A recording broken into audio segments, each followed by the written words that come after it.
Well, at the moment, there's your resistance to pain. You might want to draw it a bit bigger, AJ. I haven't got enough space. There's your resistance to pain. Yep. And what you're wanting to do is you're wanting to increase it before you feel it. Agreed. That was your question. Yes. You said, how can I make my pain even bigger so that I can feel what it's all about? Ah, right.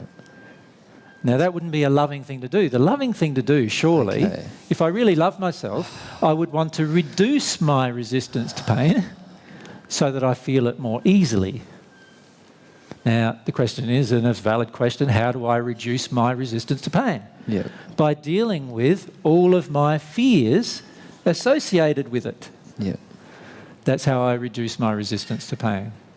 So, what's one of my fears associated with pain? If I cry, everyone will laugh at me. That's one of my fears associated with pain. Yeah. Does that make sense? Yes. So what do? I can either choose to cry and ignore the fear, or I can embrace the fear and not cry, and therefore make myself more desensitized to pain. Yeah. I can do one of those two things. That is my own choice. This is where I can make a choice. Yeah. Yeah? I don't have to worry about the transformation of my soul. All I need to do in this case is just make the choice to cry when the tears are there and to cry no matter what the situation.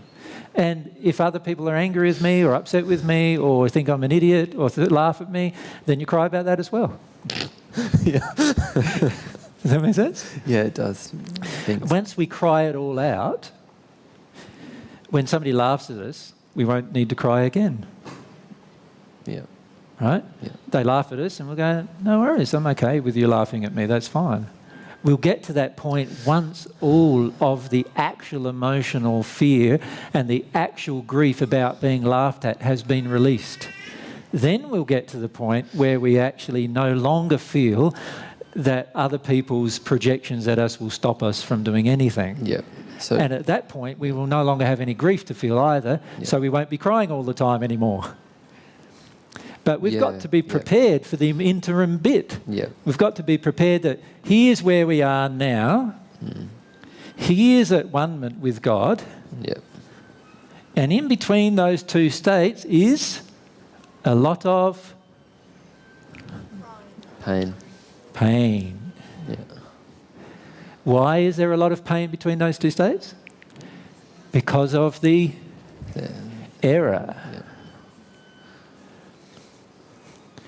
And the error is emotionally in me.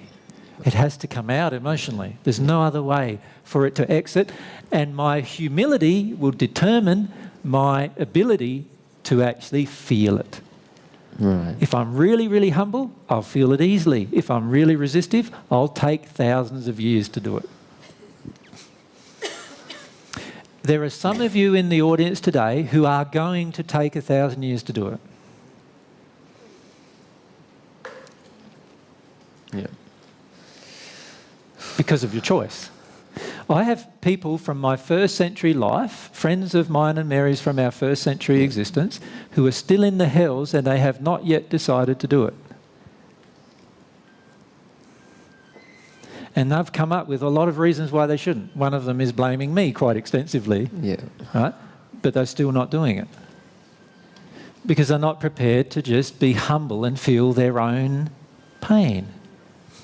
We need to be not resistive to it. It doesn't mean immersing ourselves in pain, because the reality, and this is the amazing thing about pain, is that if you feel it and release it, you actually feel pleasure afterwards. You actually feel good. A lot of people believe, and many of you have this false belief, that if you start feeling pain, it will be never ending. It's a physical impossibility. Your soul's only finite. Remember? It can only have a finite amount of pain in it. So it's a physical impossibility for it to last forever, unless you don't feel it at all, and then it's going to stay in you for as long as you don't feel it. But it's finite. It's a certain size, and it can be released. And once it's released, it will be gone forever. gone. You won't have to ever revisit it. Now, I don't know about you, but I personally would prefer to choose that kind of option than holding on to my pain, making my pain bigger so that I have to feel it, forcing myself into feeling. Yeah. These are all things that we construct or force ourselves into doing, and really we're not allowing or surrendering anymore. What we're doing is forcing and pushing. You cannot stay on the divine love path. You cannot stay on the way by forcing and pushing yourself through everything. You can't. Because sooner or later you're going to get to something that you can't force or push yourself through and you've got to surrender to. So what we need to do is learn to surrender.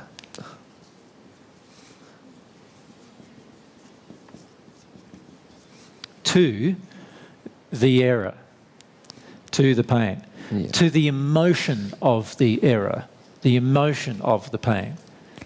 Yeah? When you fully surrender to the emotion, that's what humility does. The emotion flows through you in a finite amount of time and exits you completely. And from that moment, now that you've released the error, there's space for truth to enter. And in that moment of releasing error, you will realise many truths in your soul. You won't have to intellectually work them out anymore. You go, wow, I just released all that pain about my mum and dad controlling me, and now I understand a lot more about free will. All of a sudden, I understand more about free will without having to be told anything about it, because my blockages to understanding free will were all about the emotion of control and manipulation that I was still holding on to about my parents.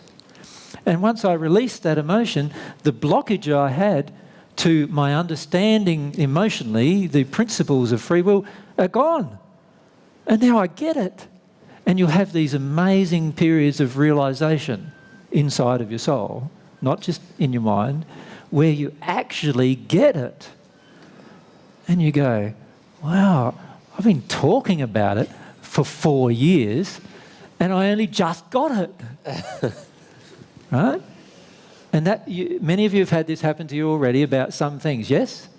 Where you go, how did that 4 year go past without me getting that? And how it went past was by our not being humble to the emotion that prevented the truth from entering. So remember, if we get back to our original summary or premise, and that is this. Divine love transforms our soul. But divine love can't enter our soul without truth being present in our soul. But the truth can't be present in our soul while the error is in it. Because truth and error cannot exist on the same subject in the same place at the same time. So what we need to do is release the error, and our willingness to release the error is called humility.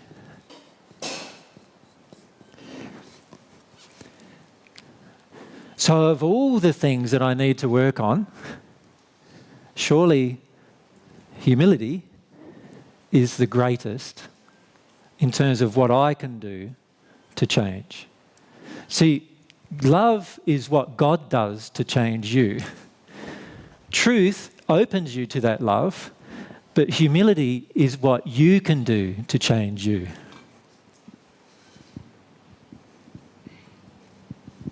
Thank you.